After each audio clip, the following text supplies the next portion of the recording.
நம்ம beginner camping வந்தவங்க, இன்னொருத்தவங்க வந்து பார்த்திங்கன்னா இப்போ தான் வந்து பிகினர் கேம்பிங் வந்து ஃபஸ்ட் டைம் வராங்க. அவங்களுக்கு சின்ன மீன் எப்படி பிடிக்குதுன்னு சொல்லி கொடுக்க போகிறோம்.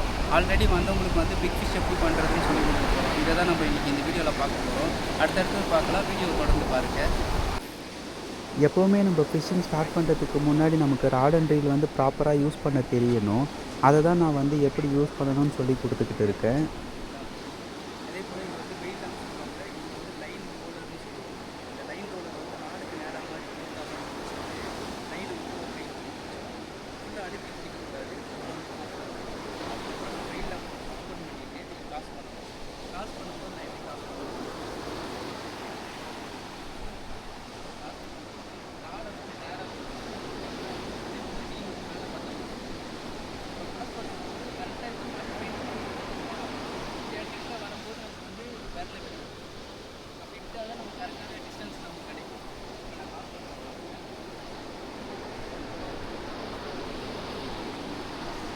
காஸ்டிங் வந்து பார்த்திங்கன்னா ரொம்பவே ஈஸிங்க. அதை வந்து நம்ம ப்ராப்பராக பண்ண ஆரம்பிச்சிட்டோம் அப்படின்னா நமக்கு கரெக்டான டிஸ்டன்ஸ் வந்து கிடைக்க ஆரம்பிச்சிடும். பிகினராக ஸ்டார்ட் பண்ணும்போது எல்லாருக்குமே கரெக்டாக காஸ்டிங் வருன்றது வந்து கொஞ்சம் கஷ்டம்தான். ஆனால் நம்ம கற்றுக்கிட்டோம் அப்படின்னா ப்ராப்பராக வந்து காஸ்ட் பண்ண ஆரம்பிக்கலாம்.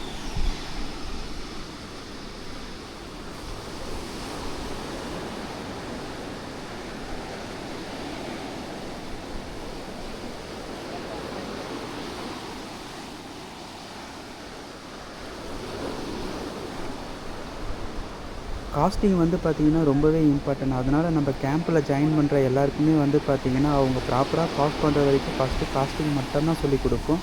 அதுக்கப்புறமா தான் நம்ம ரிக்கெல்லாம் மாட்டி ஃபிஷ்ஷிங் பண்ணவே ஆரம்பிப்போம்.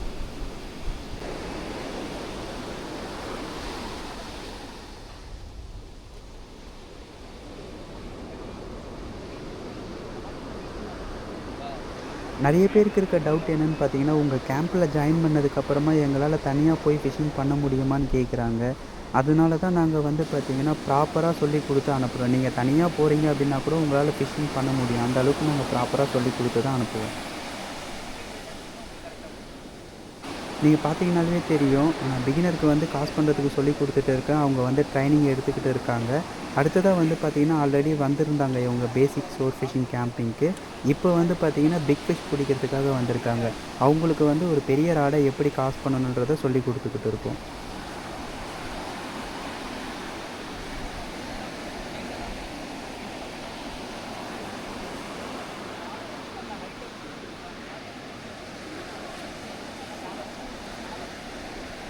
ஸ்பின்னிங் ராடு காஸ்ட் பண்ணுறப்போல நம்மளால் சர்ஃப் ராடு வந்து காஸ்ட் பண்ண முடியாது. அதை வந்து பார்த்திங்கன்னா ஹேண்டில் கொஞ்சம் பெருசாக இருக்கிறதால கரெக்டாக பேலன்ஸ் பண்ணி தான் நம்ம காஸ்ட் பண்ணணும். அதுவும் நம்ம பார்த்திங்கன்னா ரொம்ப ஈஸியாகவே சொல்லிக் கொடுப்போம்.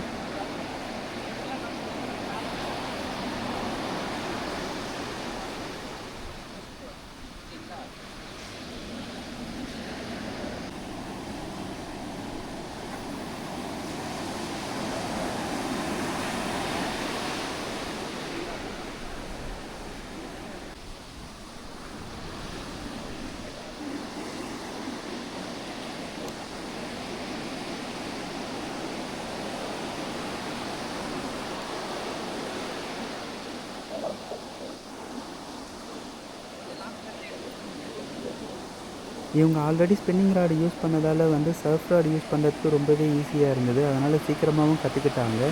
அதனால் இவங்களுக்கு ரிக்கை மாட்டி அடுத்தது பைட்டெல்லாம் போட்டு எப்படி ஃபிஷ்ஷிங் நம்ம பண்ண ஆரம்பிக்கணும் அப்படின்றத நாங்கள் ப்ராப்பராக சொல்லி கொடுத்துட்ருக்கோம்.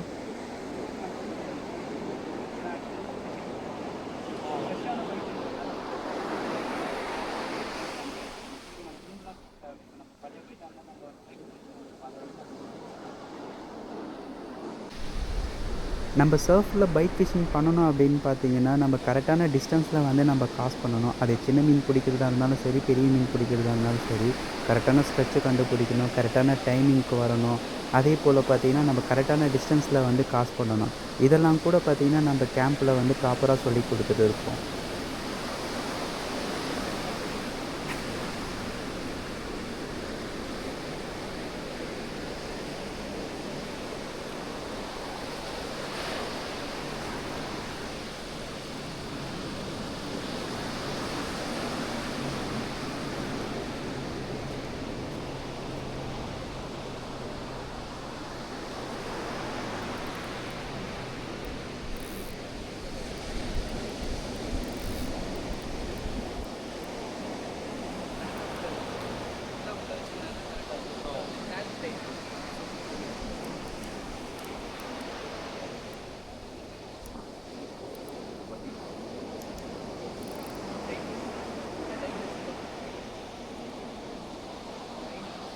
நம்ம கரெக்டான டிஸ்டன்ஸில் காஸ்ட் பண்ணி முடிச்சதுக்கப்புறமா நம்ம என்ன அளவுக்கு ட்ராக் வைக்கணும், அதுக்கப்புறமா ஃபிஷ் பைட் எடுத்ததுக்கப்புறமா நம்ம எப்படி கண்டுபிடிக்கிறது, இது எல்லாமே நாங்கள் சொல்லிக் கொடுப்போம். அதுக்கும் மீன் அடிக்கிறதுக்கும் நிறைய வித்தியாசம். மீன் அடிச்சதுன்னா இப்போ சின்ன மீனாக தான் இப்போ வைப்ரேஷன் ஆகும், பெரிய மீனாக தான் ரொம்ப வளர்த்து இந்த கேம்பில் நம்ம பேசிக் ஷோர் ஃபிஷிங் வந்து நம்ம ட்ரிபிள் ஊக்கு ரிக்கு தான் நம்ம யூஸ் பண்ணியிருக்கோம். ஆல்ரெடி அந்த ரிக் எப்படி கட்டுறதுன்னு சொல்லிட்டு நம்ம சேனலில் வீடியோ அப்லோட் பண்ணியிருக்கேன்.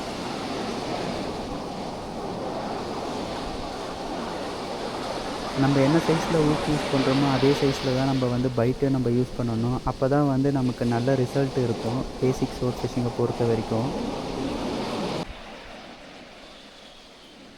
நீங்களும் ஷோர் ஃபிஷிங் கற்றுக்கணும் அப்படின்னு நினச்சிங்கன்னா நம்ம கேம்பில் ஜாயின் பண்ணுங்கள். நம்ம கேம்பில் ஜாயின் பண்ணணும் அப்படின்னா ஸ்க்ரீனில் தெரியுற வாட்ஸ்அப் நம்பருக்கு நீங்கள் வாட்ஸ்அப் பண்ணிங்கன்னா நாங்கள் ஃபுல் டீட்டெயிலும் உங்களுக்கு கொடுப்போம்.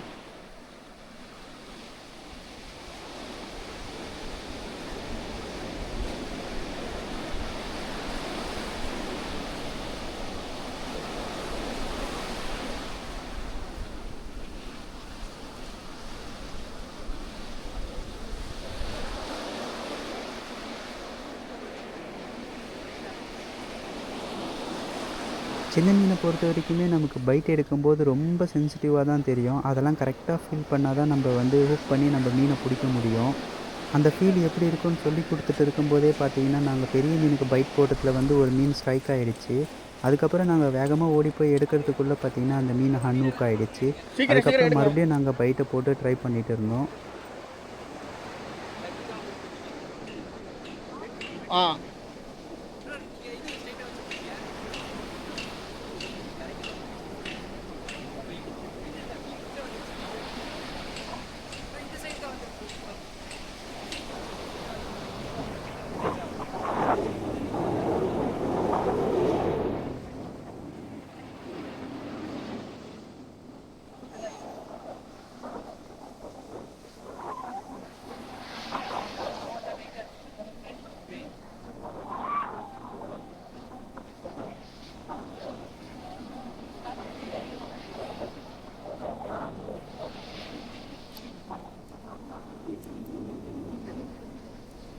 அண்ணூக்கா இருக்கா? நாங்கள் பெரிய மீன் மிஸ் ஆனதுக்கப்புறமா அதுக்கு பைட்லாம் சேஞ்ச் பண்ணிவிட்டு நாங்கள் திரும்ப வரதுக்குள்ளே பார்த்தீங்கன்னா இவங்களும் மீன் பிடிக்க ஆரம்பிச்சிட்டாங்க தனியாகவே. கிழங்கா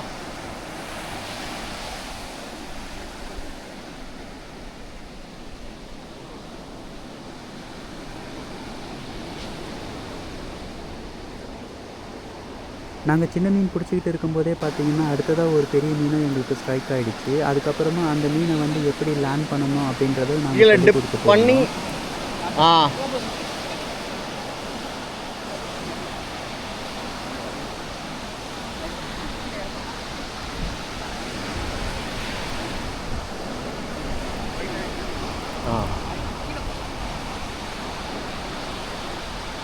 இப்போ சொல்லு.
பாரு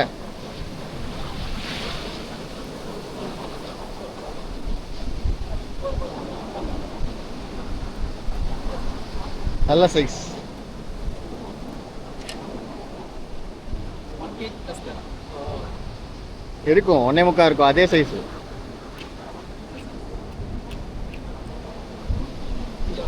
ப்ரோ இந்த சைடு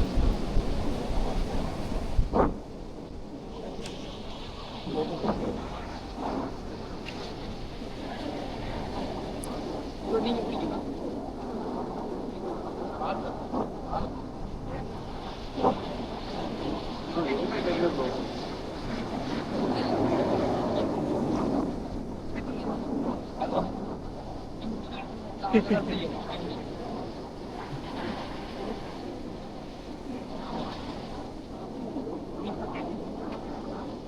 ப்ரோ இங்கே பாருங்க.